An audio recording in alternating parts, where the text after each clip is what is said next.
Hello, everyone. My name is Jay Morris, and let me turn the volume down real quick.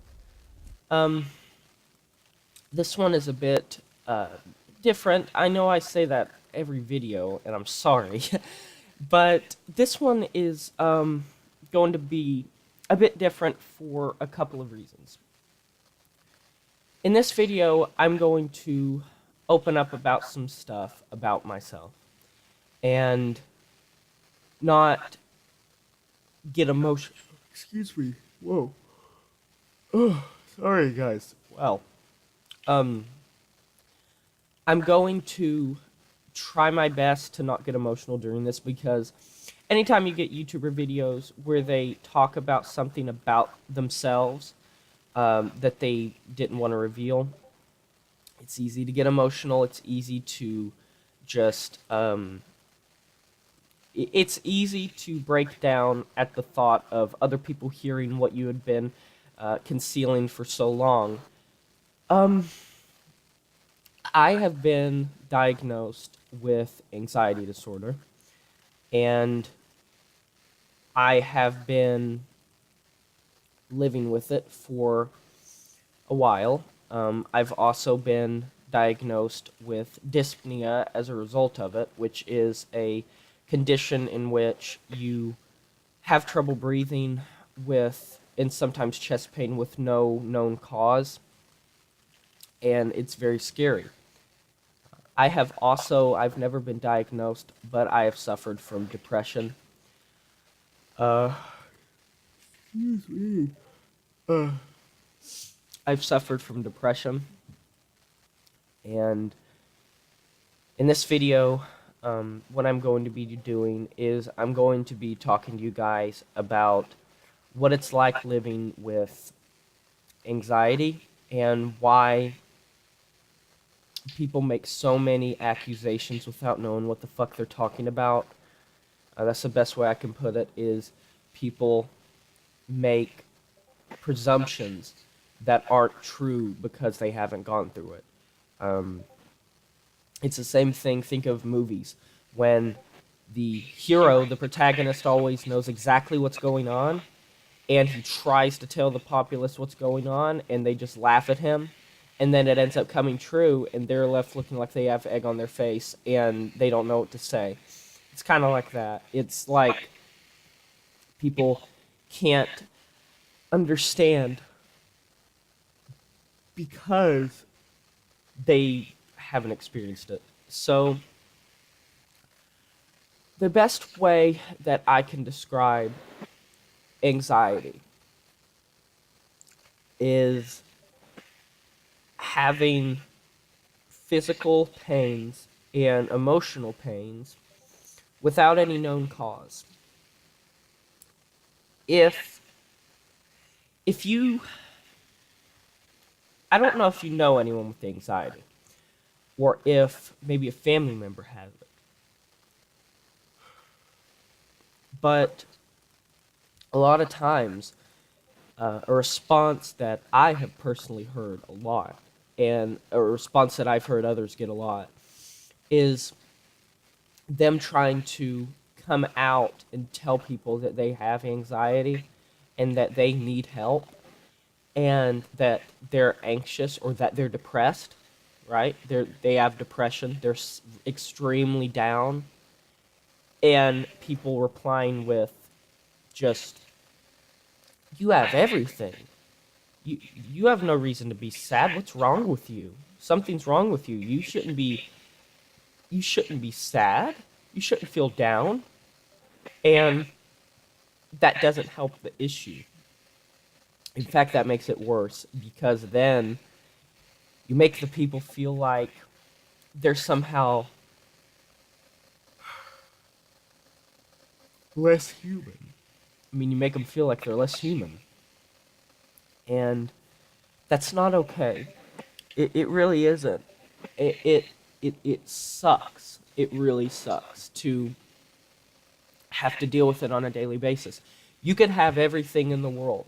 You could have a lot of money. You can have a really good house, a really good car. You can have a great boyfriend and or girlfriend. You can have everything that the conventional person would think is what you're supposed to have, and you can still be depressed. And the reason why is because most people don't make the connection that depression and sadness are two completely separate things. Sadness is something that you can identify and say, let's say, oh, I lost my dog last week. I've been really sad because of that.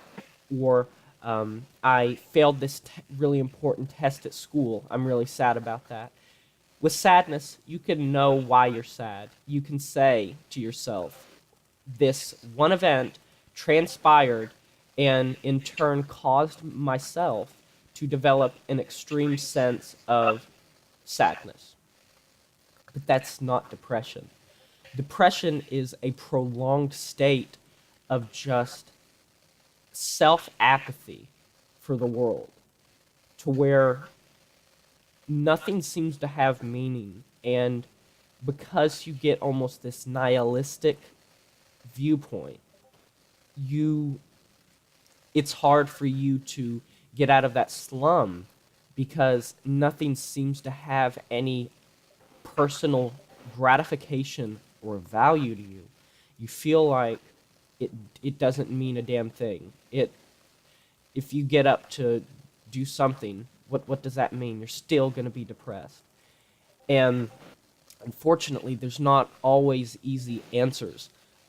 Medication's a good thing, but I mean antidepressants. But even that sometimes isn't the best because those can have adverse effects on you too. And just just talking to someone helps.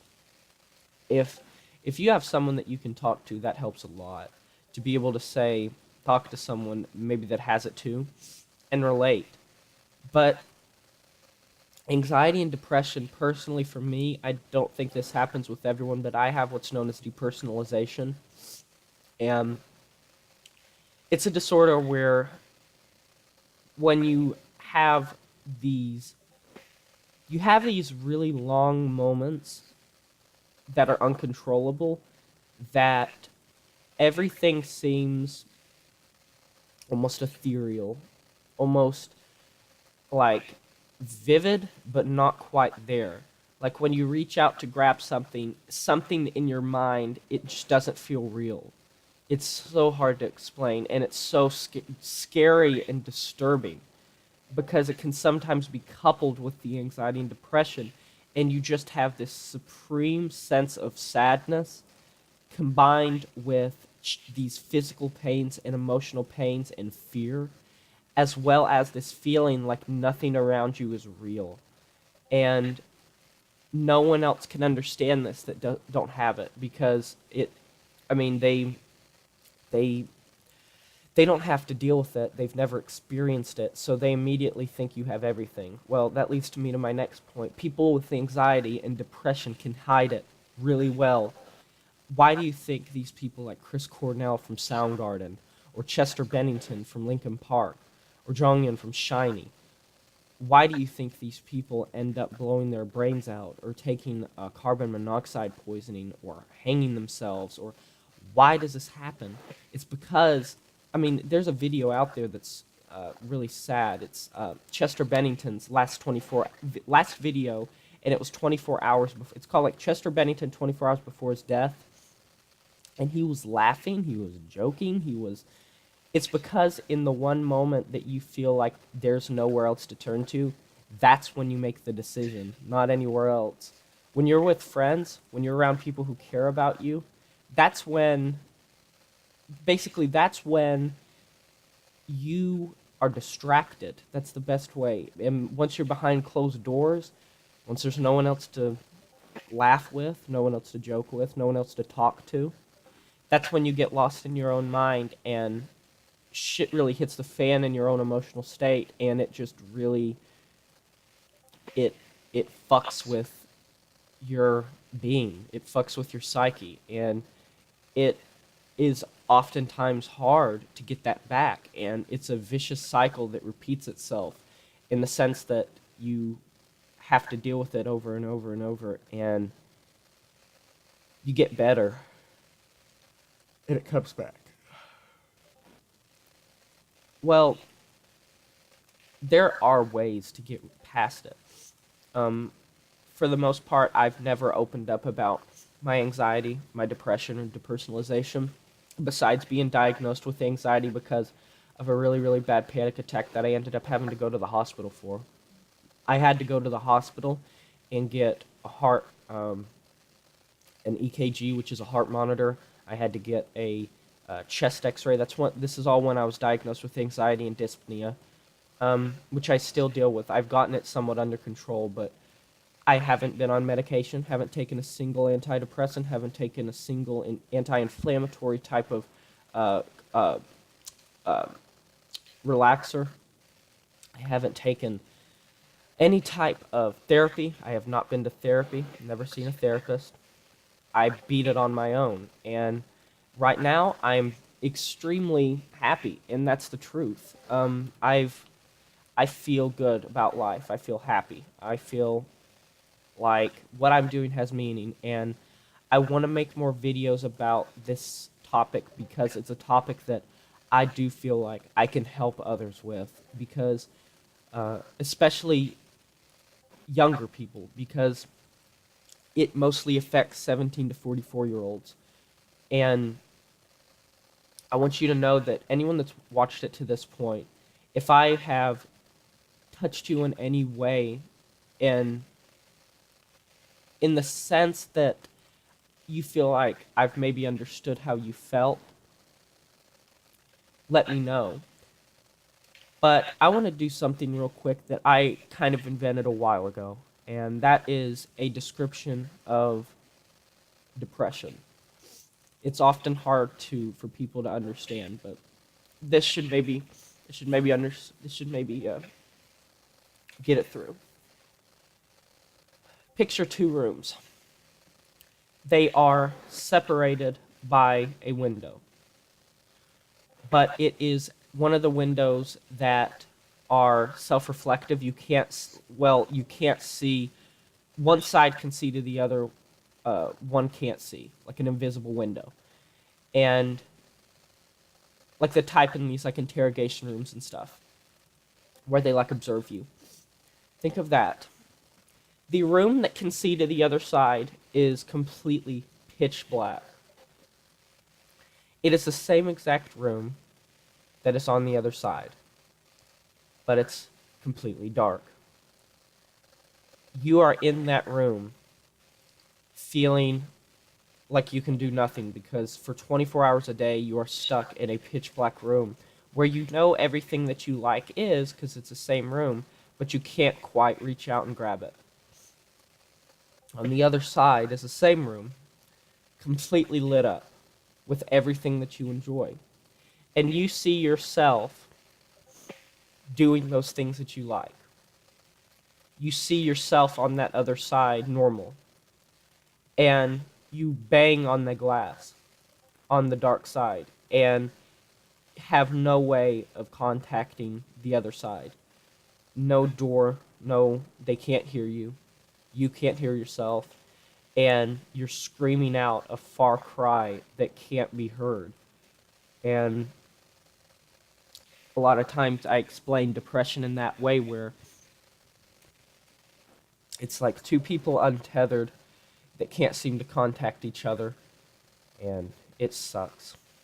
So if you enjoyed the video, be sure to give a like, subscribe, comment. If you struggle with the same, please post in the comments below. I would be more than happy to talk to you guys about my journey with anxiety, or your journey with anxiety, and how maybe I can help you.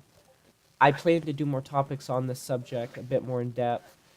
Please tell me if is there certain things about anxiety or depression or depersonalization that you either want to know to better understand, if you maybe have a family member that has been diagnosed with any of these, or if you have been diagnosed, tell me, and I can I can try to help you out. Um, uh, it is possible to beat it. Don't jump to the ultimatum. Don't take your own life. Don't try to run away from it, because if you try to outthink something, it's always going to catch up to you and bite you in the ass, because mind over heart, or I should say, mind over heart doesn't work. You can't outthink your heart. And whatever you truly feel is what's going to catch up to you and what's going to affect you. And before you can conquer the problem, you have to face the problem. And facing the problem means your mind and your heart, not just one or the other. You have to put both in. You have to put the effort in, because it's so easy to just give up. It's so simple to just give up. And it's easy to be at the point of giving up. But yeah, guys, I will see you on the next video. But until then, guys, farewell.